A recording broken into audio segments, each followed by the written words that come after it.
Pues hola, muy buenas tardes, encantada de estar aquí con todos vosotros y vosotras, y gracias a los compas de Rompe el Círculo por la invitación y poder compartir esta tarde aquí con todos vosotros en Móstoles, que no había estado nunca.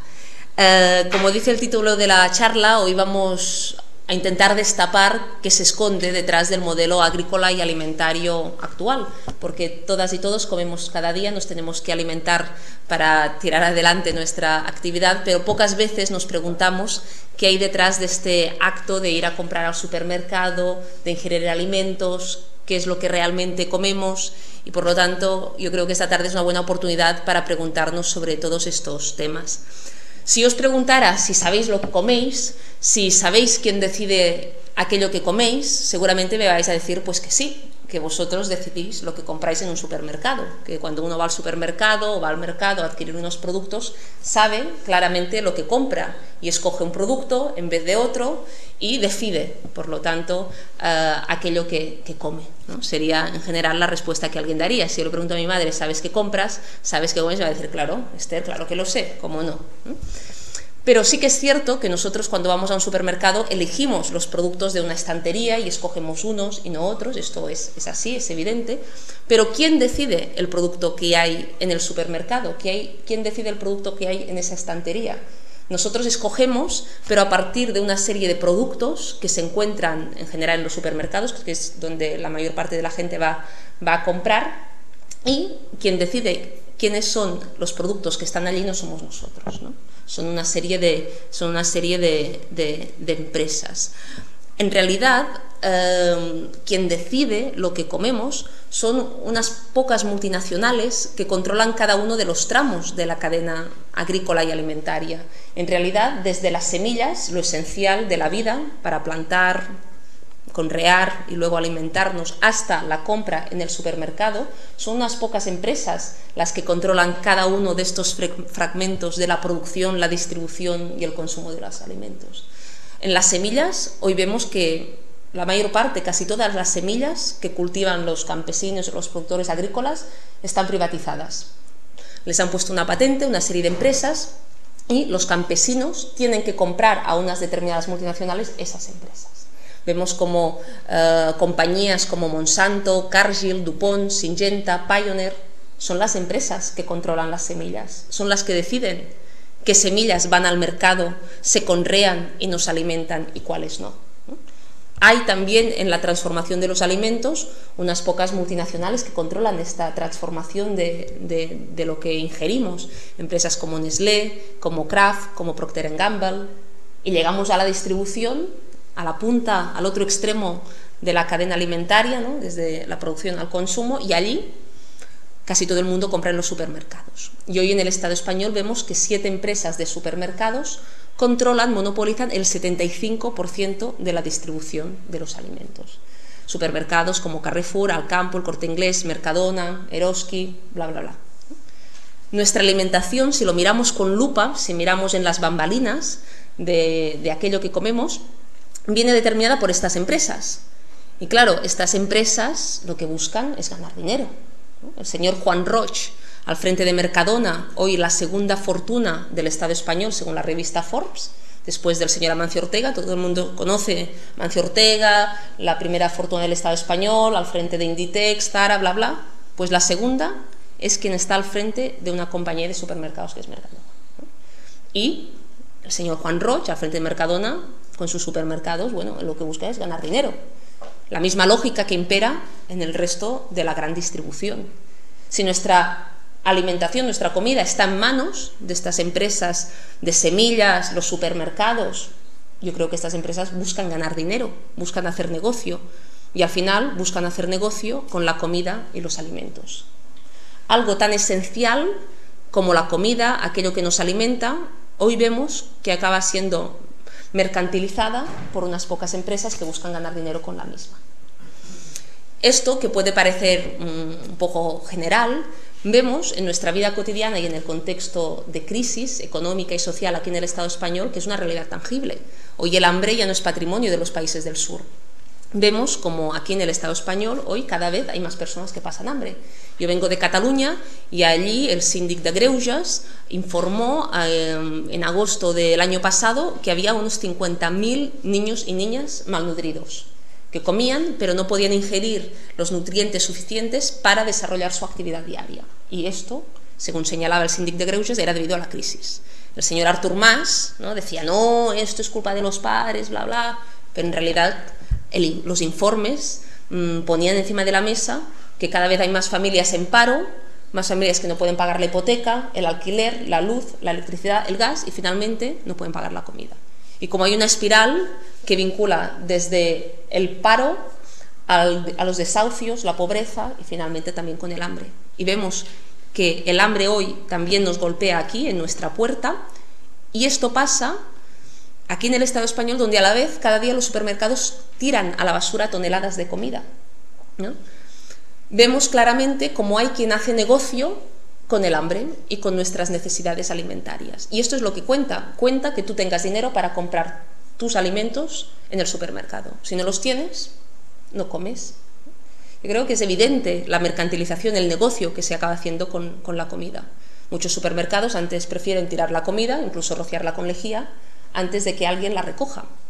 Y además se criminaliza esta necesidad alimentaria de la gente que a veces que no tiene recursos va a buscar al contenedor de la basura. Creo que es aquí en Madrid, ¿no?, donde han puesto multas a la gente que buscan los contenedores de basura. Es que es gracioso, porque siempre pongo la anécdota en Cataluña de que pasa en Madrid, y claro, estamos aquí en Madrid, ¿no? Es escandaloso, pero bueno, en Cataluña tampoco nos salvamos. Allí en Girona también el ayuntamiento obligó a poner candados en los contenedores de basura frente de los supermercados, porque claro, está mal visto que la gente recoja comida en la basura, pero nos tendríamos que preguntar, ¿qué es lo que tendría que estar mal visto? ¿Que la gente no pueda comer? ¿No? Esto es lo que tendría que estar mal visto, que la gente no tenga trabajo, sea desahuciada, ¿no? Esto sería lo que daría mala imagen, no que la gente, frente a una situación de necesidad, busca la comida. Vemos cómo la alimentación se ha convertido en un negocio para unas pocas empresas. Y de hecho, esta es la misma lógica, la de mercantilizar derechos y necesidades, que impera en otros ámbitos de nuestra vida cotidiana. Es lo mismo que pasa con la vivienda, que hoy es un debate social claro. Cuando la gente sale a la calle y dice, ¿cómo puede ser tantas casas sin gente y tanta gente sin casa? Lo mismo podríamos decir con la comida. ¿Cómo puede ser tanta comida que cada día tiran los supermercados y tanta gente que no pueda comer? Con la vivienda lo tenemos muy claro. Los bancos hacen negocio desahuciando a la gente y dejándola hipotecada de por vida. Esto les da dinero. Y no hay voluntad de cambiarlo, si no, ya habrían reformado la ley hipotecaria, y no hay manera, ¿no? Hay quien hace negocio con los desahucios, hay quien hace negocio privatizando la sanidad, ¿no? Aquí lo habéis visto claramente, y gracias a la gente que lucha, la Marea Blanca, se pudo parar la privatización de los hospitales madrileños, gracias a la Marea Blanca, a la lucha, etcétera.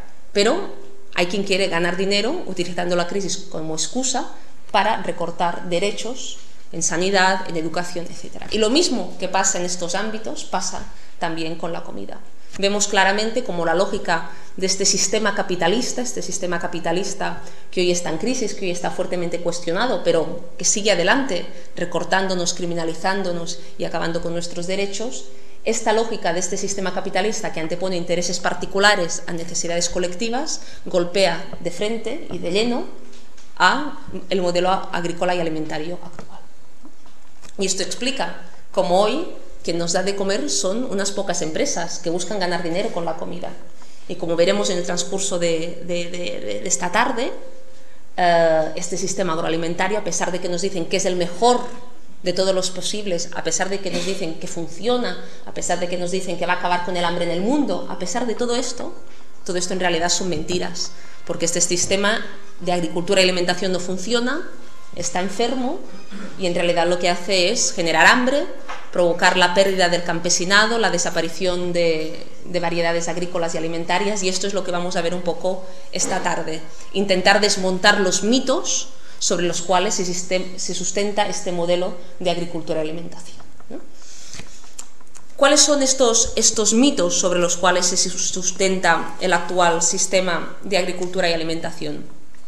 Yo creo que el mito principal sobre el cual se sustenta este modelo es aquel que dice que este modelo de agricultura a gran escala, industrial, intensiva, transgénica, va a acabar con el hambre en el mundo. Nos dicen que este modelo permite acabar con el hambre en el mundo porque produce una gran cantidad de alimentos, y es verdad. Hoy se produce más comida que nunca en la historia, pero a pesar de ello, como en ningún otro periodo en la historia, hay gente que pasa hambre. De hecho, hay un centro de investigación que se llama GRAIN, que si os interesan estos temas os animo a que miréis por internet, GRAIN, como lo queréis pronunciar, y ellos señalan que desde los años 60 hasta hoy la producción de alimentos se ha multiplicado por 3, ha ido aumentando, mientras que la población mundial se ha duplicado, se ha doblado, ¿no? Por lo tanto, observamos como el índice de producción de alimentos crece más rápido que la tasa de gente que nace, ¿no? De natalidad. Desde este punto de vista tendría que haber suficiente comida para todo el mundo, esto lo dice GRAIN, pero también el que fue relator especial de las Naciones Unidas para el derecho a la alimentación, Jan Ziegler, que fue relator especial de las Naciones Unidas entre los años 2000 y 2008, y es una figura esta del relator especial de las Naciones Unidas que siempre acostumbra a tener una voz crítica dentro de las Naciones Unidas porque es una figura independiente. Pues este señor, el señor Jan Ziegler, decía que según datos de la ONU, hoy hay comida, en la línea de lo que afirmaba GRAIN, hoy hay comida para alimentar a 12.000 millones de personas en el mundo, decía Jan Ziegler. En el planeta, como bien sabemos, hay 7.000 millones. Hay prácticamente comida, según estos datos, casi para el doble de la población mundial. Pero a pesar de esto hay hambre en el mundo. Y a pesar de esto, según las cifras, 1 de cada 7 personas en el planeta pasa hambre. Esta es la gran aberración hoy del hambre, porque se produce el hambre en un mundo de la abundancia de la comida. Antes señalaba el caso aquí del Estado español, que la gente pasa hambre a pesar de que los súpers tiran cada día toneladas de alimentos. Pero más allá de esto, a escala global hay un problema brutal con el hambre, porque hay quien hace negocio con el hambre y con la comida. Y lo que es un escándalo y una aberración es que el hambre se da en un mundo de la abundancia de la comida. Entonces, ¿cuál es el problema? Porque siempre que hay periódicamente crisis alimentarias, desde las instituciones internacionales, el Banco Mundial, el FMI e incluso las Naciones Unidas, porque no olvidemos quién hay detrás de las Naciones Unidas, el Consejo de Seguridad de las grandes potencias internacionales, cuando hay una situación de crisis de alimentos nos dicen el problema es la producción, hay que producir más comida.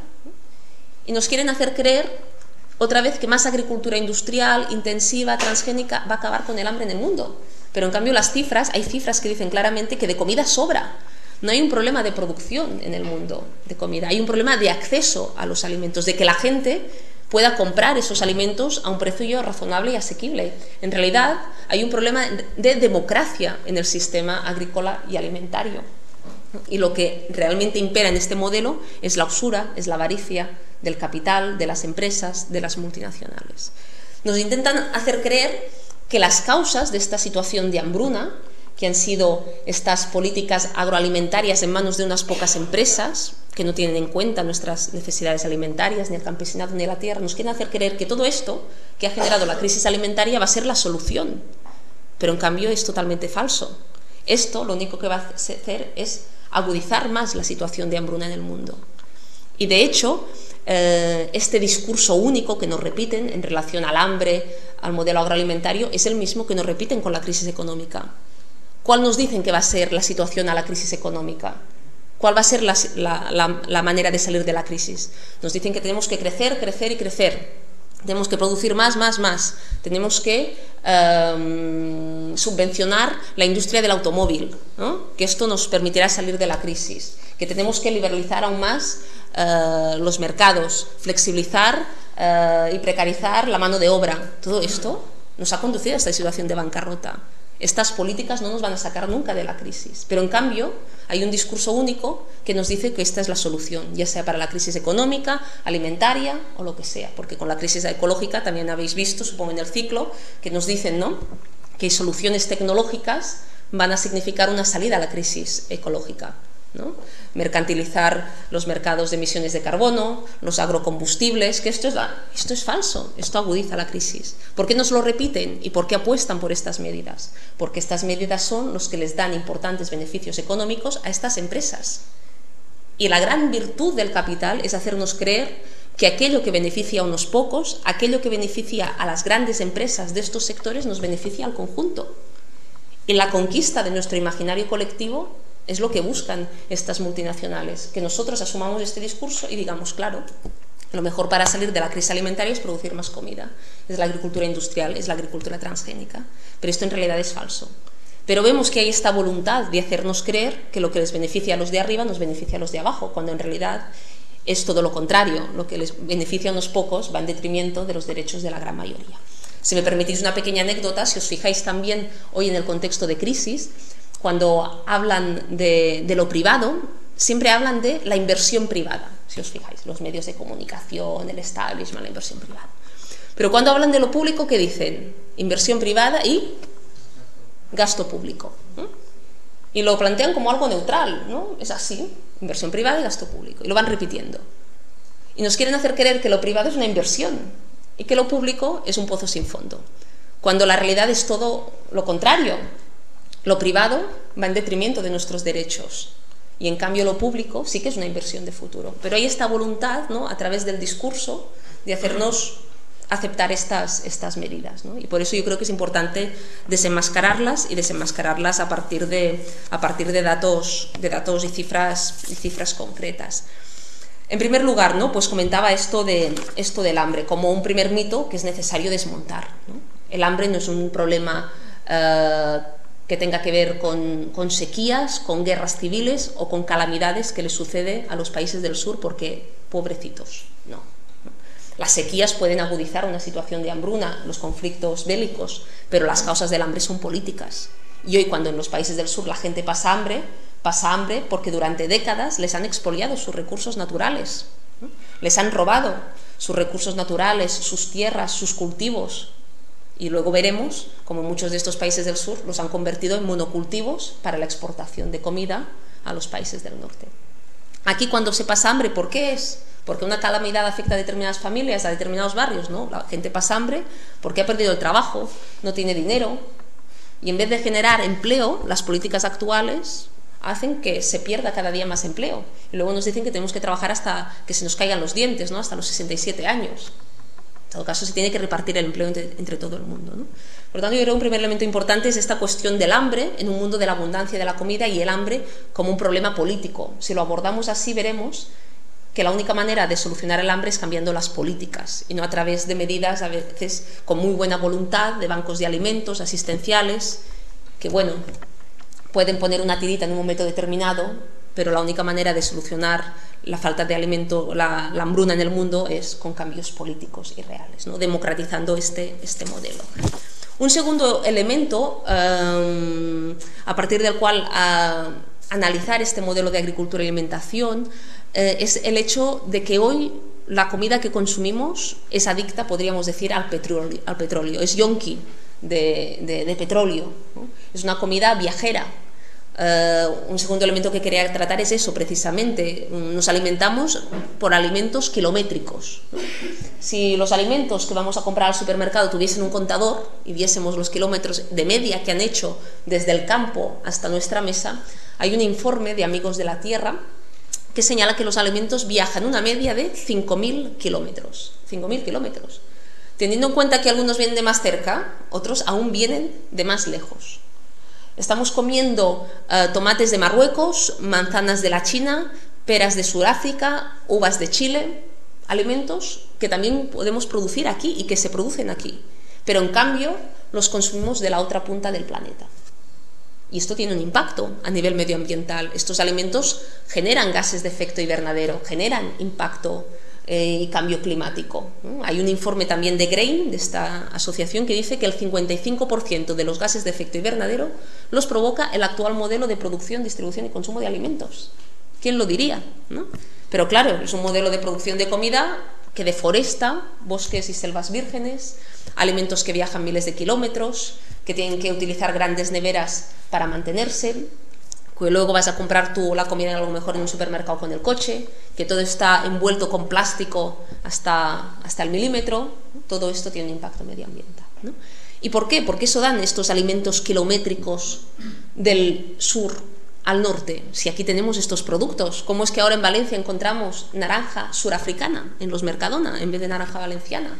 ¿Cómo puede ser? ¿No? Hace poco estuve en Valencia y había gente escandalizada, decía, es que mis naranjas se están pudriendo en el campo y no las puedo vender, porque, bueno, en los supers hay naranja valenciana en algunos, pero en otros hay de Sudáfrica, aunque no sea la temporada, allí se alarga la temporada para vender aquí ese producto, ¿no? ¿Por qué pasa esto? Por lo que decía antes, la lógica del capital, la lógica del negocio, del dinero y del mercado.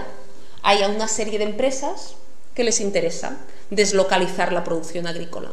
Muchas veces hemos oído el tema de la deslocalización industrial. Empresas que aquí cierran, se van a los países del sur y allí producen más barato, ¿no? Y producen más barato explotando a sus trabajadores con unas condiciones laborales de miseria, no hay sindicatos, bla, bla, bla. Y el máximo ejemplo es la ropa que compramos. En general, toda la ropa se produce en países del sur, en maquilas y con condiciones laborales que ni existen, ¿no? Luego hay una fábrica que se hunde en Bangladesh y, uy, ¿qué ha pasado? ¿No?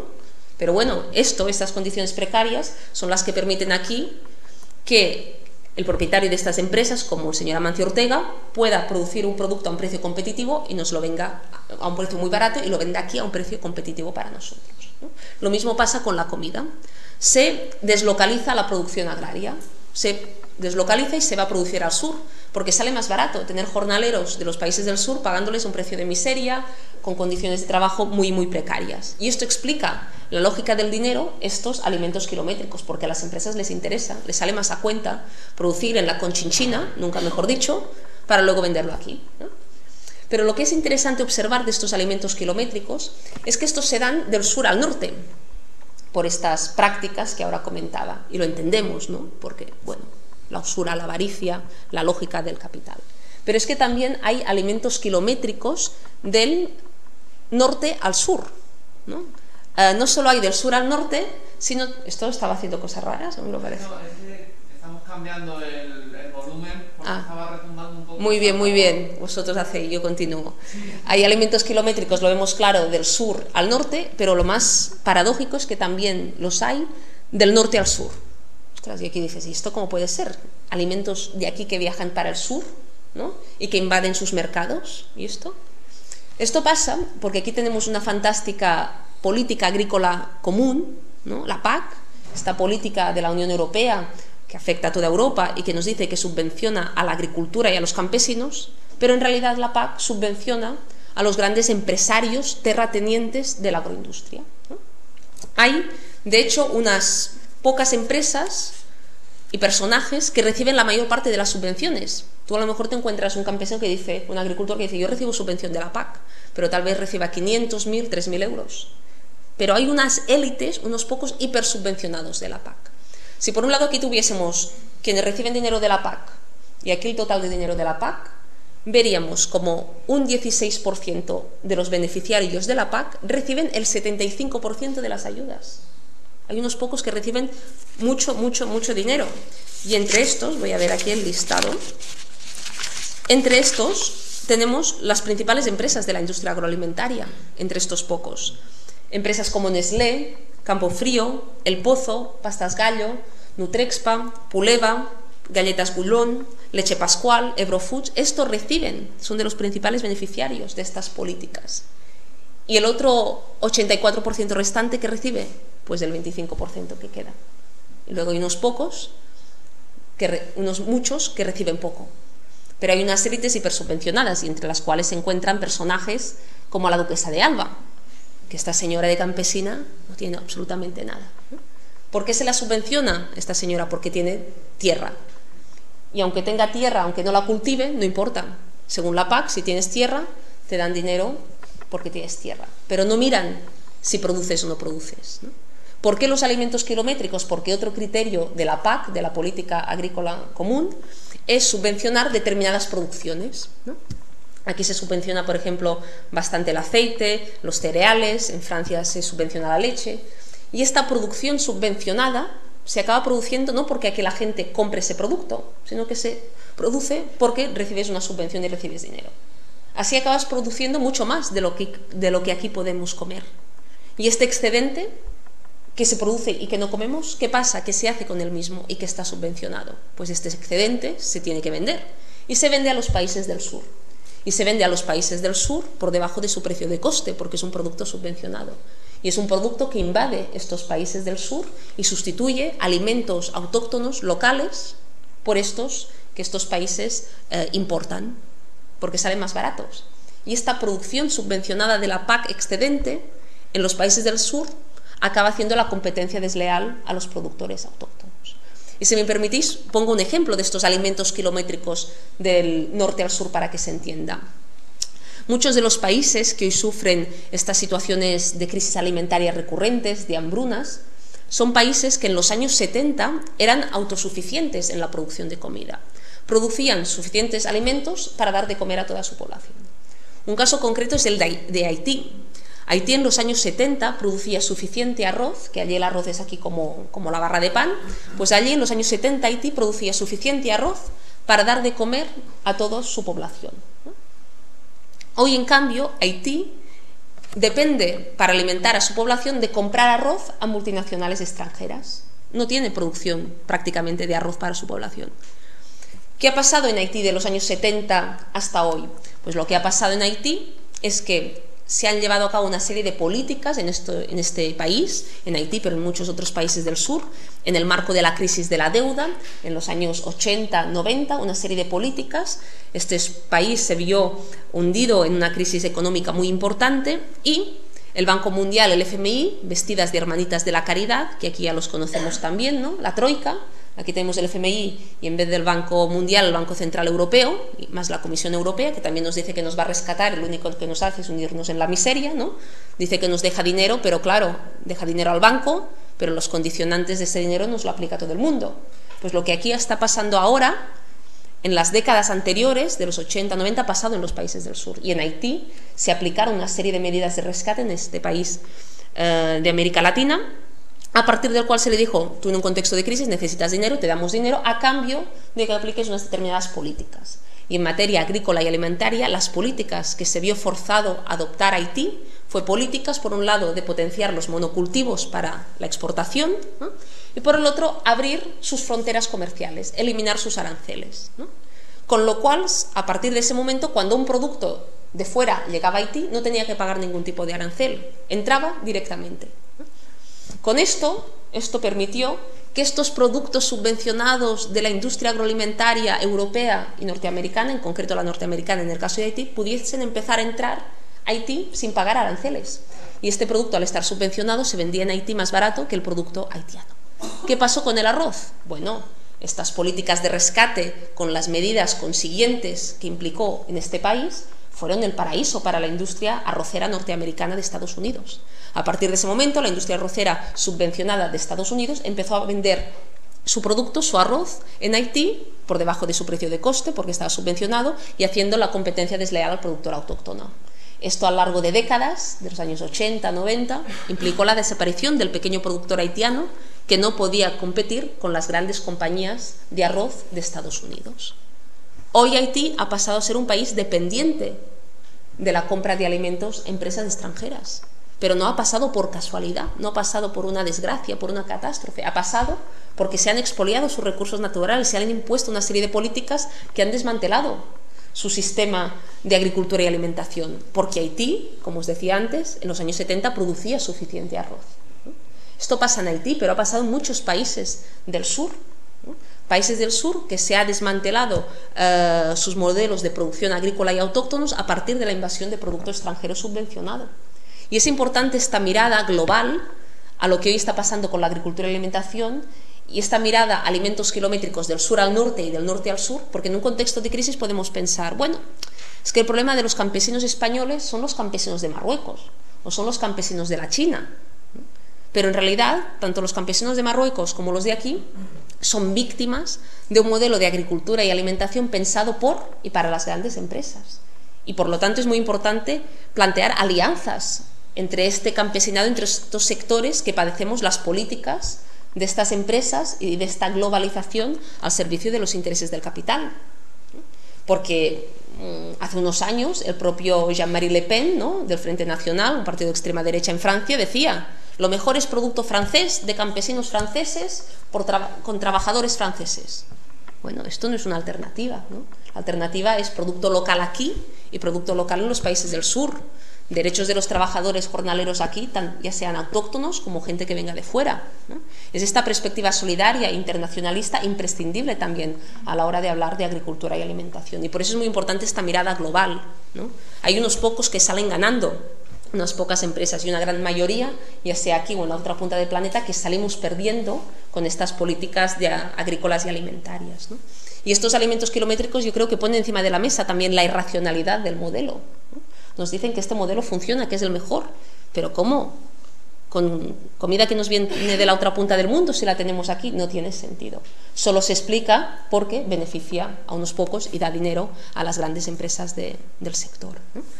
Por lo tanto, una segunda cuestión, hemos visto el tema del hambre en un mundo de la abundancia, los alimentos kilométricos. Un tercer elemento que me gustaría analizar y que pone de manifiesto la irracionalidad de este modelo, que este modelo no funciona, es que no es solo un modelo que yonki del petróleo, sino que es un modelo además que acaba con aquellos que trabajan y cuidan de la tierra. El modelo de agricultura y alimentación actual prescinde de los campesinos, ¿no? Es un modelo de agricultura y alimentación que expulsa a los campesinos del campo.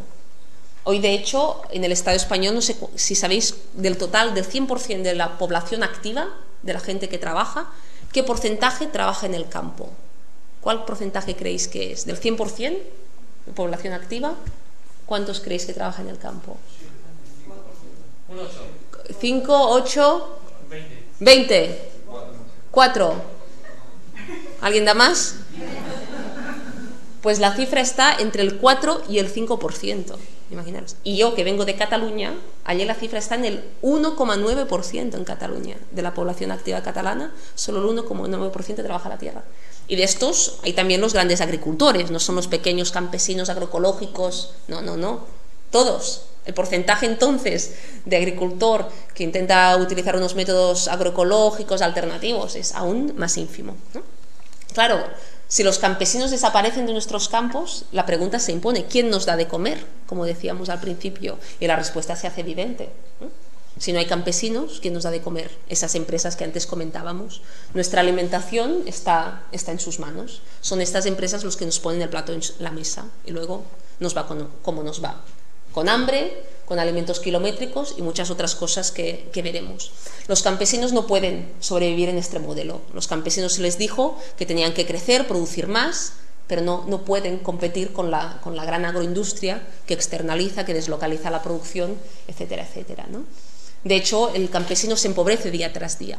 Y el problema no es solo que el campesino no pueda sobrevivir desde un punto de vista económico en este modelo, sino es que además este sistema ha estigmatizado al campesino.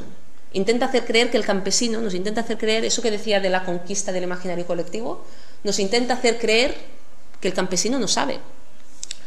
No sé si aquí hay gente que podemos considerar que sea de pueblo, no sé si Móstoles es considerado un pueblo desde la lógica madrileña, no lo sé, pero bueno, ¿no? Si tú eres de una zona rural y te dicen que eres de pueblo, ¿esto en general qué es? ¿Es un piropo o no es un piropo? ¿No? En general, si te dicen que eres de pueblo, como tú eres de pueblo. El pan sí, pero las personas no. El pan que sea de pueblo, pero la gente de pueblo, ¿cómo? La gente no. Bueno, nos intentan hacer creer que si eres de pueblo, que si eres del mundo rural, que si eres campesino, hay un discurso que te intenta hacer creer que no sabes, que eres ignorante, ¿no? Y se intenta estigmatizar el campesinado como gente que no sabe. Y de hecho, muchas familias campesinas le dicen a sus hijos: tú, vete a estudiar, y porque esto es un trabajo muy esclavo, que no sirve. Y se intenta estigmatizar la vida en lo rural, en los pueblos, cuando en realidad tendríamos que valorar, no desde un punto de vista romántico, pero valorar a aquellos que trabajan y cuidan de la tierra. Pero en cambio el sistema actual intenta hacernos prescindir del campesinado. ¿Por qué? Para que dejemos nuestra alimentación en manos de los que sí saben, de las grandes empresas. Nos quieren hacer creer que nos va a garantizar más nuestra seguridad alimentaria unas pocas empresas, o empresas como Monsanto, que el campesino del pueblo.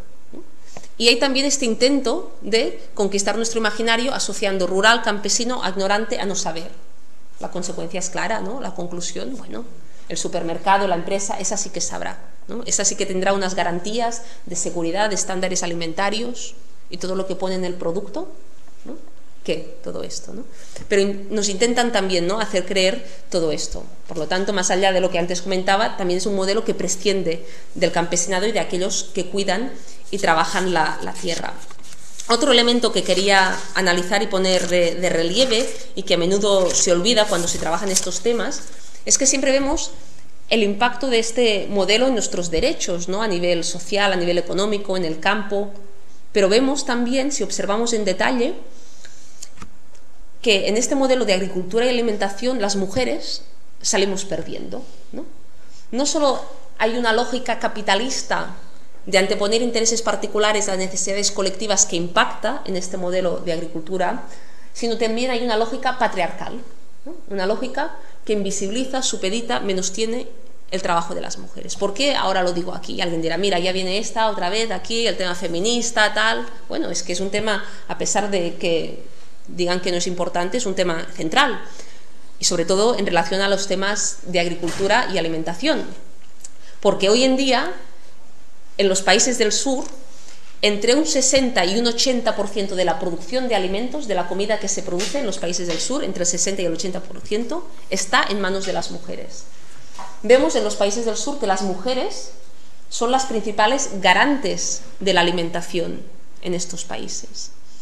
Pero lo curioso es que, a pesar de que las mujeres juegan un papel clave en la producción de alimentos, un 60% del hambre crónica la sufren las mujeres y los niños y las niñas. Claro, ¿esto cómo se explica? ¿No? ¿Cómo puede ser? Quien más trabaja en el campo más pasa hambre. Es lo que os decía del sistema patriarcal. ¿Por qué? Más allá de un concepto más político a la práctica. Porque la mujer trabaja en el campo, pero ¿quién tiene la propiedad de la tierra? ¿Quién tiene acceso al crédito agrícola? ¿Quién tiene acceso a los medios de producción, a la maquinaria? En general los hombres. La mujer trabaja en el campo, pero no tiene esta propiedad de la tierra, de los recursos, que en definitiva es lo que te garantiza luego poder acceder a la comida. Y esto hace que muchas mujeres en los países del sur sean las que más pasan hambre. Y no hace falta irnos a la otra punta del planeta. Aquí, cuántas campesinas han trabajado toda su vida en el campo y han sido invisibles y no han contado para nada. La finca en general está a nombre del marido, que es el que cotiza la seguridad social, que es el que cotiza para la jubilación, y la mujer ni existe.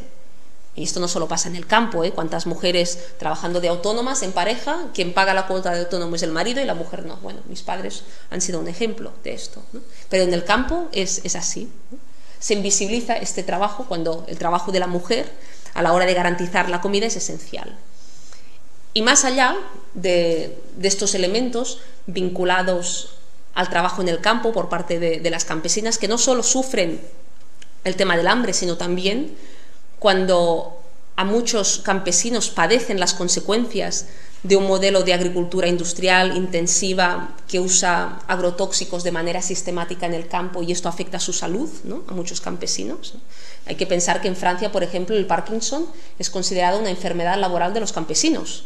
Aquí ni soñarlo, pero en Francia se consiguió probar un caso y a partir de aquí el Parkinson es considerado una enfermedad laboral, ¿no? Esto aquí ni existe. Pero es que el impacto de los agrotóxicos, los fitosanitarios, los pesticidas, como los queréis llamar, en la salud de los campesinos, es aún más grave este impacto en las mujeres, por nuestras características fisiológicas. Y hace unos meses estaba en Canarias un encuentro de mujeres campesinas, que muchas de ellas habían trabajado en plantaciones de tomates intensivas, y había una chica que hizo un documental, un estudio, y a partir de aquí hizo una performance vinculando arte y denuncia sobre estos temas. Y en este documental que ella grabó, unas imágenes que ella grabó, algunas de estas campesinas jornaleras de las plantas de tomates de Canarias explicaban cómo hace años, cuando trabajaban en el campo, de tanto en tanto pasaban en los campos de tomateras avionetas que las rociaban todas con DDT, ¿no?, que ahora está prohibidísimo, ¿no? Las rociaban con DDT y se quedaban todas mojadas y morían los gusanos y los insectos. Y el capataz les decía, no os preocupéis, esto solo mata a los gusanos y a los insectos y tal, mata a lo que no tiene hueso. Y hoy, años después, vemos que Canarias es una de las principales comunidades autónomas con más casos de cáncer de mama, y muchas mujeres campesinas están afectadas por esto. Vemos como también el modelo de agricultura y alimentación tiene un impacto en nuestra salud, luego lo hablaremos, pero en concreto también en muchas mujeres campesinas, no solo a los hombres que trabajan en el campo. Y también un elemento más para reflexionar desde esta perspectiva de género y feminista, también hoy vemos como la alimentación, la cocina, la agricultura a pequeña escala, los pequeños huertos, son una parte invisible del mercado y del capital, es como que no cuenta, forman parte de esos trabajos de cuidados, esos trabajos que sustentan el capital, que sustentan lo productivo, pero en cambio que no se valoran ni se visibilizan. Desde la economía feminista a menudo, para hablar de la economía, hablan de un iceberg. Las economistas feministas dicen que la economía actual funciona como un iceberg, donde solo vemos y valoramos una punta, una parte del iceberg, la punta del témpano de hielo, la que es la economía productiva, la economía del capital, la economía del mercado. Pero esta economía se sustenta, como en un iceberg, por una base mucho más amplia, invisibilizada. La economía, que desde un punto de vista de la economía feminista se habla de la economía y de los trabajos de los cuidados. Para que alguien pueda ir a trabajar y haga unas jornadas laborales con un horario incompatible con la vida personal y familiar, tiene que haber alguien que cuide de la casa, que cuide de la comida, de las personas dependientes. Todo esto sustenta la economía que se valora, la economía de mercado. Y este es un trabajo que en general realizan las mujeres. Y si no las mujeres de aquí, mujeres que vienen de países del sur que acaban realizando estos trabajos.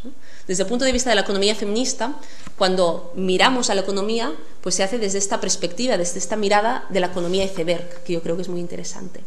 Si situamos la agricultura a pequeña escala, las pequeñas huertas, la alimentación, la cocina, en este trabajo de cuidados, vemos que también es un ámbito del trabajo de cuidados que no se valora.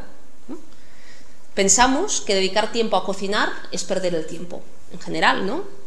Lo que se vende es la comida rápida, la comida congelada. Pensamos que tenemos que comprar barato, que comprar barato es comprar bien, ¿no? Yo tengo una tía que siempre por Navidad dice los sitios donde compra más barato, y mi madre dice, ostras, la tía sí que sabe comprar bien, ¿no? Sabe dónde se compra más barato, ¿no? Lo digo porque en general no valoramos lo que comemos. Valoramos gastar dinero en lo que vestimos o en el último gadget, pero gastar dinero en comida, pensamos que esto es tirar dinero, que comprar bien es comprar barato, que dedicar tiempo a cocinar es perder el tiempo. Y forma parte, ¿no?, desde esta mirada de la economía iceberg, de este trabajo de cuidados invisible que no se valora, pero que es fundamental para sostener nuestras vidas y nuestras comunidades. ¿Qué seríamos de nosotros sin cocinar, ¿no?, sin que nadie hiciera la lista de la compra y fuese a comprar, ¿no?, sin ese trabajo muchas veces en los países del sur que es fundamental, de las huertas a pequeña escala donde las mujeres tienen un papel central, ¿no? Creo que también es importante esta mirada feminista a la hora de analizar el modelo agroalimentario, porque las mujeres juegan un papel clave en la producción de alimentos y no se valora y se menostiene, pero a la vez, como las mujeres tienen un rol central en este trabajo, y es un trabajo en general que no se valora, ¿no?, tenemos que aprender también a darle un valor, a visualizarlo y sobre todo reivindicar que tiene que ser un trabajo compartido, ¿no?, de todas y todos. Bueno, ¿no? Un último elemento a la hora de analizar, y espero que no hayáis caído en una depresión total y absoluta después de ver lo mal que estamos, pero bueno, voy a acabar luego un poco más rapidito con qué podemos hacer, porque siempre hay alternativas, pero un último elemento que me gustaría señalar a la hora de analizar aquello que comemos, es que aparte de todo esto que he explicado, que pone encima de la mesa, que este modelo es un modelo de agricultura y alimentación irracional, que no funciona, que está enfermo, que solo se explica porque beneficia a unos pocos, aparte de todo esto que he explicado, alimentos kilométricos, pérdida del campesinado, impacto en las mujeres, hambre, aparte de todo esto, es un modelo que nos pone enfermos, ¿no?, que nos enferma. En los últimos años se ha multiplicado una serie de enfermedades vinculadas a aquello que comemos. Problemas de alergias, intolerancias alimentarias, hiperactividad infantil, incluso se señala que algunos problemas de cáncer podrían tener a ver con aquello que comemos, aparte de otras muchas cosas. Porque claro, si somos aquello que consumimos y que comemos, y comemos productos elaborados con altas dosis de pesticidas, agrotóxicos, productos transgénicos, y luego alimentos transformados con aditivos, potenciadores del color, edulcorantes, todo esto tarde o temprano tiene que tener un efecto en nuestra salud. Y hoy lo estamos viendo, ¿no? Hay un documental muy interesante de una periodista francesa que se llama Marie-Monique Robin, un documental que se llama Nuestro veneno cotidiano, que lo podéis encontrar por internet subtitulado, y que ella allí explica el impacto que tiene en nuestra salud aquello que comemos. Y pone un ejemplo concreto, el ejemplo concreto de un producto que se utiliza en muchas bebidas o alimentos que dicen que no llevan azúcar, ¿no? El espartamo, ¿no? Aquí lo decía, ¿no? El espartamo es un edulcorante no calórico, es un sustitutivo del azúcar que se pone en muchas bebidas, estas de la Coca-Cola Diet y otras, ¿no? Que dice que no engorda. Pero en determinados estudios con ratas se ha visto que el consumo sistemático y acumulativo de espartamo puede producir cáncer, ¿no? Pero en cambio se sigue utilizando. ¿Por qué se utiliza? Porque a unas determinadas empresas les resulta más rentable el utilizarlo, ¿no? Lo mismo sucede con los transgénicos. Más allá del impacto medioambiental que tienen los transgénicos, que contaminan a nivel medioambiental la agricultura convencional y ecológica, hay informes, un estudio, por ejemplo, del doctor Seralini, que tuvo mucho impacto a nivel internacional, que dicen que con experimentos en ratas pues puede tener un efecto cancerígeno el consumo de transgénicos, ¿no? De hecho, este estudio fue publicado y hubo unas presiones impresionantes, unas presiones muy fuertes por parte de distintos ámbitos científicos, por parte de la Agencia Europea de Seguridad Alimentaria, hasta el punto que la revista que había publicado este informe sobre transgénicos de Seralini, crítico con los mismos y que decía que podía producir cáncer, fue obligado, la revista forzó a Seralini a retirar su artículo. Las presiones, cuando hay informes críticos sobre estos temas, son muy, muy importantes. Yo creo que no se trata de generar alarmismo, ¿no?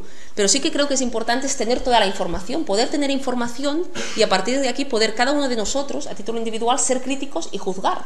Y juzgar si yo quiero transgénicos o no quiero, si yo quiero tomarme una Coca-Cola con espartamo o no quiero, pero al menos tener toda la información, porque esto que hablamos ahora aquí no sale habitualmente por los medios de comunicación. En general hay un discurso único. Yo creo que lo importante es tener toda la información y a partir de aquí poder tener una visión crítica sobre estos temas, ¿no?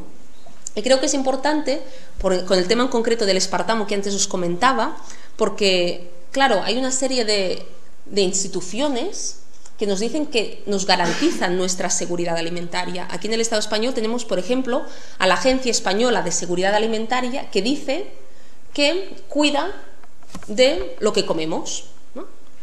¿Quién está al frente de esta Agencia Española de Seguridad Alimentaria? Esto creo que no era una afirmación, ¿no? Exacto. Al frente de la Agencia Española de Seguridad Alimentaria hay una señora que se llama Ángela López de Sá, y esta señora, como aquí afirmaban, antes de ocupar este cargo, fue una de las principales directivas de Coca-Cola. Esa señora se tomó una excedencia y se fue a la Agencia Española de Seguridad Alimentaria a cuidar de nuestra seguridad alimentaria, como dice el nombre de la agencia. Pero claro, aquí hay un conflicto de intereses claro. ¿Qué va a decir esta señora en relación al espartamo cuando esta señora, hasta hace 2 días, Coca-Cola le pagaba su salario y además he cogido una excedencia? Con lo que implica que me imagine que cuando acabe de la Agencia Española volverá a la Coca-Cola, ¿no? Este es el problema. La Agencia Europea de Seguridad Alimentaria, que intentó desacreditar este informe sobre transgénicos del doctor Seralini, hay también investigaciones que ha hecho el Corporate European Observatory, un think tank internacional que muestra los vínculos estrechos entre esta Agencia Europea de Seguridad Alimentaria y la agroindustria y la industria biotecnológica y protransgénica. El problema que hoy tenemos es que muchas de estas instituciones que nos tienen que garantizar nuestra alimentación, que nos tendrían que informar de una manera neutral sobre aquello que comemos, no lo hacen, porque tienen vínculos estrechos con los intereses de la agroindustria. Y esto que pasa con la agricultura y la alimentación pasa también con la banca, con las políticas eléctricas, con la sanidad, etcétera, etcétera, ¿no? El tema del señor Luis de Guindos, hoy al frente del Ministerio de Economía, antes al frente de Lehman Brothers, ¿no? Este banco que se derrumbó al inicio de la crisis económica. Este señor era el presidente de Lehman Brothers en España y en Portugal. Y hoy dirige la economía del Estado español. ¿Por dónde va la economía aquí? Está claro, ¿no? ¿Y a quién beneficia? Pues esta dinámica de puertas giratorias, de pasar de la empresa privada a la institución pública y viceversa, Es lo que pasa con la comida, con la vivienda, con la salud, con la educación, etcétera, etcétera. Y así vamos. Bueno, llegados a este punto y esperando, como os decía, que no estéis muy deprimidos aún, ¿no? ¿Qué podemos hacer frente a todo esto? ¿Hay alternativas? ¿Se puede hacer algo? En general, siempre los que mandan, aquellos que están al frente del país, nos dicen que no se puede hacer nada, ¿no? Que para salir a la crisis, pues tenemos que abrocharnos el cinturón, tenemos que apechugar con las políticas de recortes, que no hay nada que hacer, ¿no? Porque justamente la apatía, la resignación, el escepticismo, el miedo, es la gran victoria de los que mandan. Que nos quedemos en casa y que pensemos que no podemos hacer nada. Que la gente se organice, venga a una charla, pare un desahucio, haga scratches, bueno, esto ya los pone más nerviosos, ¿no? Luego ya dicen, en función de lo que haces, si vas a una charla, aún, ¿no? Si vas a una manifestación y es frente al Congreso, bueno, aquí ya te dicen que eres golpista, ¿no? Y si haces scratches, te dicen que eres filoterrorista, ¿no? Vemos también en el contexto de crisis que esto que lo llaman democracia no lo es, ¿no? Porque cuando la gente pide democracia real y de verdad, nos dicen que somos antidemócratas. En realidad, hay alternativas, se pueden hacer cosas en muchos ámbitos de nuestra vida cotidiana, pero bueno, hoy hablamos del tema de la agricultura y la alimentación. ¿Qué podemos hacer? ¿Qué alternativas hay en relación a la agricultura y la alimentación? En primer lugar, frente a este modelo de agricultura y alimentación que no funciona, la alternativa política que se plantea se lleva el nombre de soberanía alimentaria, ¿no? En un sistema, frente a un sistema en el que no podemos decidir qué comemos, lo importante es que sí podamos decidir, que seamos soberanos. La soberanía alimentaria, a pesar de ser una palabra, yo creo, poco sexy, ¿no? Esto de soberanía alimentaria, dices, yo digo, nunca lo pongáis en un título de una charla, porque no vendrá nadie, ¿no? ¿Quién va a venir a una charla que diga soberanía alimentaria? Dices, ¿qué rollo? ¿No? Dice, bueno, si al menos se dice qué hay detrás de lo que comemos, quién decide esto puede tener un poco más de gancho, pero soberanía alimentaria, bueno. Pero bueno, la alternativa política que se plantea se llama soberanía alimentaria, y lo que quiere decir, como la misma palabra indica, es ser soberanos, ¿no? Tener la capacidad de decidir en lo que hace referencia a las políticas agrícolas y alimentarias, en lo que comemos, ¿no? Frente a un modelo donde no podemos decidir nada, ni lo que comemos, ni muchas otras cosas, pero ya hablamos de lo que comemos, implica poder decidir, ¿no? Que los campesinos puedan decidir y puedan tener acceso a la tierra, que puedan plantar semillas, que tengan acceso a la tierra, al agua, que los consumidores podamos decidir si queremos comer transgénicos o no, que lo podamos escoger, porque cuando comemos carne, comemos transgénicos, porque todos los animales se alimentan de pienso transgénico, los piensos se mezclan y no se sabe y todo se considera transgénico. Y la mayor parte de transgénico que consumimos es a través del consumo de carne, ¿no? Bueno, soberanía alimentaria implica eso, poder decidir. A la práctica, ¿qué significa frente a este modelo agroalimentario? Implica, ante alimentos kilométricos, la soberanía alimentaria implica alimentos locales y de proximidad y de temporada. Lo lógico, ¿no? Aquí, en los países del sur. Frente a una alimentación que prescinde de los campesinos, que prescinde de los mismos, revalorizar y apoyar una agricultura campesina y a pequeña escala, ¿no? Que cuide del territorio, que pueda trabajar y vivir dignamente del campo. Frente a un modelo de agricultura que nos pone enfermos, un modelo de agricultura ecológica que tenga en cuenta el territorio, a nuestra salud, la salud de los que trabajan la tierra. Por lo tanto, significa a la práctica la soberanía alimentaria un modelo agroalimentario totalmente antagónico y diferente al actual. ¿Cómo lo podemos llevar a la práctica esta soberanía alimentaria? ¿Qué podemos hacer? ¿Qué puedo hacer yo? ¿Qué podemos hacer nosotros? ¿No? Algunos consejos así rápidos para ir terminando. En primer lugar, en lo individual, ¿no? ¿Qué podemos hacer? Pues en primer lugar, tomar conciencia, ¿no? Ser críticos. No se trata ahora que nos hagamos el harakiri cuando vayamos al supermercado o vayamos de escondidas, que no nos vea ningún vecino, ¿no? Porque claro, que digo súper, lo voy a comprar al Mercadona, queda fatal, ¿no? Bueno, no se trata de hacernos el harakiri en estas cosas, pero ser conscientes, ¿no? No es lo mismo ir a comprar al súper porque mira, no te queda más remedio, tal y cual, que ir al súper y que pienses que es que tiene esto una serie de impactos negativos, a que vayas al súper y pienses que es fantástico, ¿no? Es distinto el punto de vista. Por lo tanto, en primer lugar, ser críticos, tener información y a partir de aquí poder juzgar, ¿no? En esto de qué puedo hacer yo, creo que también es muy importante plantearnos y cuestionarnos la sociedad de consumo actual, ¿no? El modelo de consumo irracional, superfluo, que nos dice que cuando más compremos seremos más felices, que si estoy deprimida tengo que ir a comprar porque si se me pasa la depresión, ¿no? Esto te lo dicen, ¿no? Vete a comprar y tal.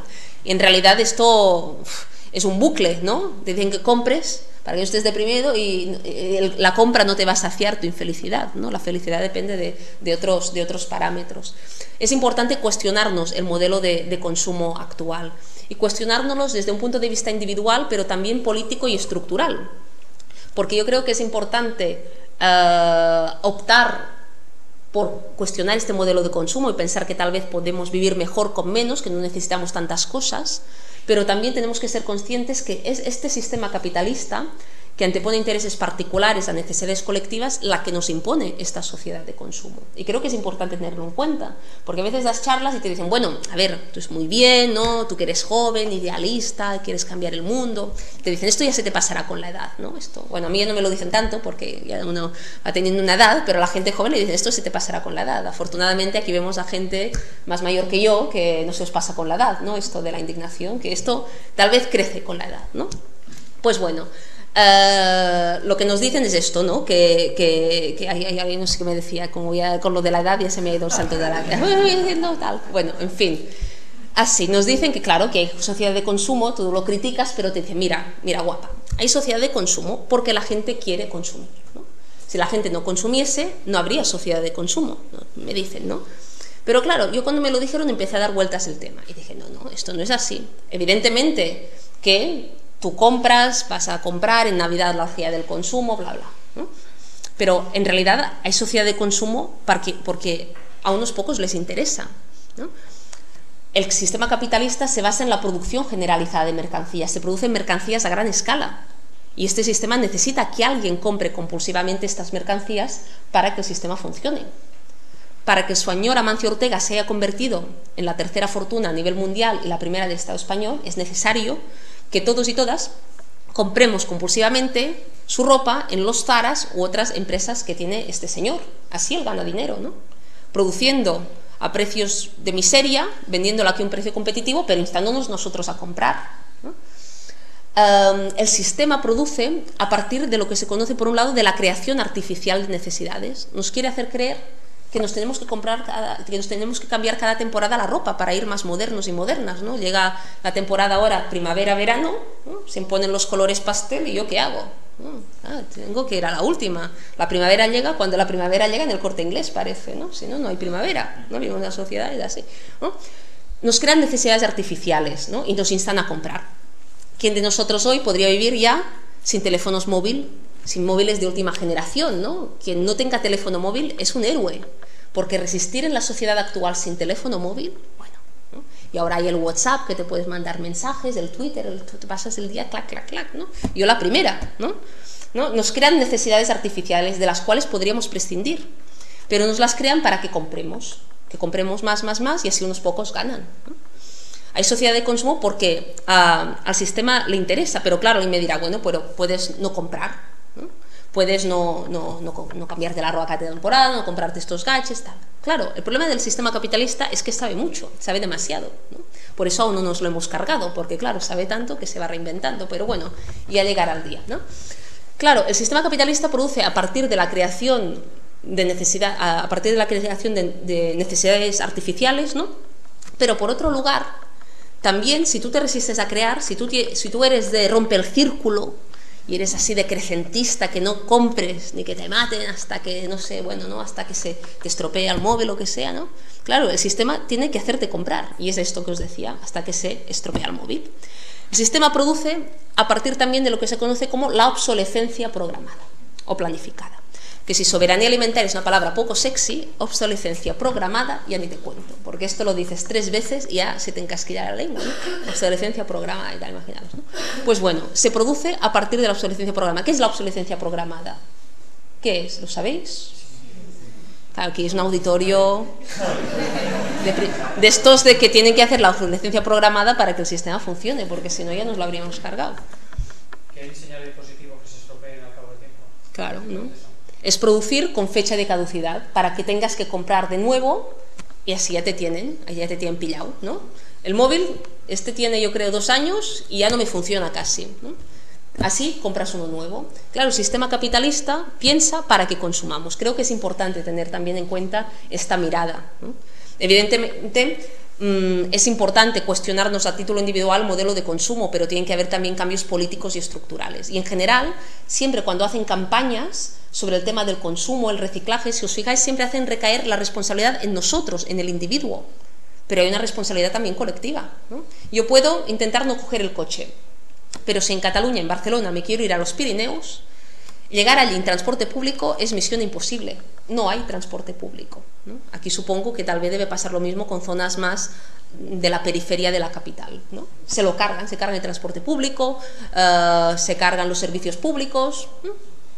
Por lo tanto, hay también un elemento estructural, ¿no? Yo puedo hacer una serie de cosas, pero es necesario también un tema de las políticas. Bueno, el primer elemento, cómo llevar esta soberanía alimentaria a la práctica, en lo individual, cuestionándonos el modelo, el consumo. Y esto nos aporta coherencia a nuestra práctica, es demostrativo, hay alternativas, pero evidentemente el mundo no se cambia yo haciendo mi lucha por mi cuenta, ¿no? Sino que se lo digan a los afectados de la plataforma de afectados por la hipoteca, que si tú solo intentas parar un desahucio, te llega a la comisión judicial y te da una patada en el culo, ¿no? No puedes parar un desahucio, ¿no? Tienes que organizarte colectivamente. De hecho, esto ya lo decía la bruja Avería, que no sé si aquí alguien veía La bola de cristal y la bruja Avería, ¿no? Cuando das charlas en la universidad la gente te mira con cara rara y dice, ¿qué es esto de la bola de cristal? Pero bueno, la gente de mi generación lo veíamos. Y allí la bruja Avería, la bola de cristal, tenía una sección que se llamaba Si solo no puedes, con amigos sí, ¿no? Este es el leitmotiv de cambiar las cosas. Cambiar las cosas, en definitiva, es un trabajo colectivo, es un trabajo en equipo, no es un trabajo individual, a pesar de lo que diga el sistema de que el individuo frente al mundo puede cambiar las cosas. Es importante organizarnos colectivamente. ¿Qué podemos hacer en la agricultura y la alimentación? Pues hay grupos y cooperativas de consumo, gente de un barrio, de una ciudad que se organiza para comprar directamente a uno o varios campesinos y lleva esta soberanía alimentaria a la práctica. Adquiere un producto local, de temporada, campesino, ecológico, se reinvierte en el mundo rural, en la economía social y solidaria. Es una alternativa. Cuando nos dicen que no hay alternativas, es mentira, sí que las hay, ¿no? Cada vez se multiplican más los huertos urbanos. A nivel local surge un nuevo campesinado, gente joven y no tan joven que vuelve al campo a trabajar la tierra, que establece relaciones de solidaridad con las ciudades a través de grupos de consumo. Tenemos experiencias de intercambio, de redes de intercambio, tenemos experiencias que reciclan comida, que se tira en el supermercado. Van surgiendo muchas iniciativas a nivel colectivo que demuestran que hay otras prácticas en el consumo y en la alimentación, ¿no? Y esto es importante. Pero también yo creo, y para ir terminando, que más allá de estos cambios individuales y colectivos, es necesario también cambios políticos, porque yo desde mi grupo de consumo no voy a cambiar las políticas sobre transgénicos, ¿no? Si yo quiero comer bien, es necesario también cambios políticos y estructurales, más allá de estas experiencias que es imprescindible trabajar en ellas, construirlas y plantear estas alternativas, ¿no? Más allá de todo esto son necesarios cambios estructurales y políticos. Es necesario que en España se prohíban los transgénicos. Aquí tenemos el triste honor de ser el paraíso de los transgénicos, en concreto Aragón y Cataluña, donde se produce maíz transgénico, el MON 810 de Monsanto, que se permite producir a Europa, pero la mayor parte de países de la Unión lo prohíben, ¿no? Anteponen el principio de precaución a la producción de transgénicos y a los intereses que hay también de la industria transgénica. Aquí no, aquí se produce a gran escala. Es el único país de Europa que se produce a gran escala el maíz transgénico MON 810, que es el que se permite a nivel de la Unión, pero muchos de los países, pues claro, ¿no? Dicen, bueno, vamos a ver esto, el impacto que puede tener. Es necesario prohibir los transgénicos, porque si no, a través del aire, la polinización, los cultivos transgénicos, está totalmente demostrado que contaminan otros campos de la agricultura convencional y la ecológica. Esto es un problema. Si queremos comer bien, también es necesario que la tierra tenga un uso social, una finalidad social, porque el gran problema que mucha gente se encuentra hoy cuando quiere volver al campo es que no encuentra tierra, porque no hay tierra disponible, porque es cara, porque está en una situación de alquiler que no puede invertir en la misma, ¿no? Y es necesario una reforma agraria, un banco público de tierras. Allí en Cataluña, que tenemos el gobierno de Artur Mas, que se llama el gobierno de los mejores, pero bueno, de gobierno de los mejores tiene poco, ¿no? Tal vez del gobierno de los mejores con las tijeras y con la porra, porque con el resto no.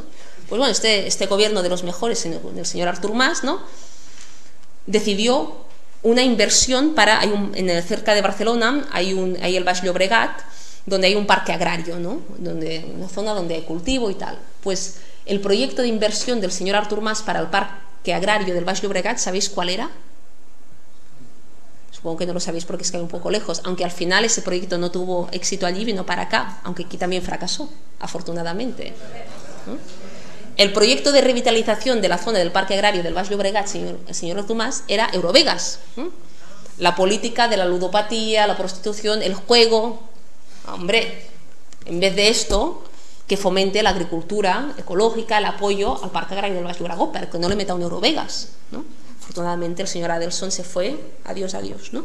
Pero bueno, son necesarios cambios políticos, ¿no?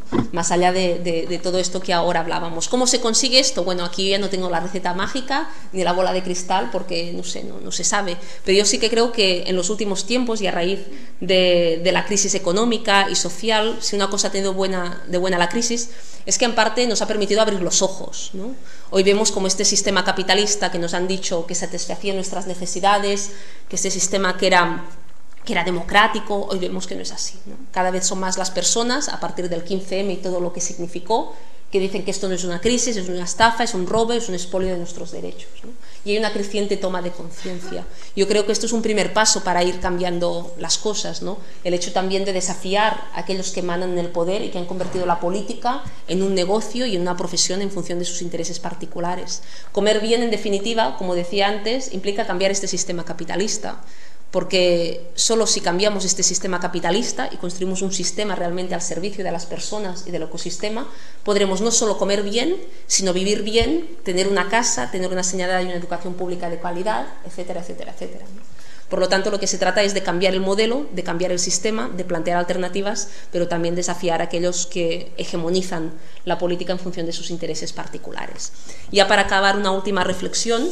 Hace un tiempo estuve aquí en un centro social en Madrid hace unos años y leía un cartel que decía: cuando los de abajo se mueven, los de arriba se tambalean, ¿no? Yo creo que se trata esto de mover también bien fuerte la silla de los de arriba para que se caigan de una vez por todas, para comer mejor y vivir aún mejor. Muchas gracias. No, que se caigan muy lejos. Gracias.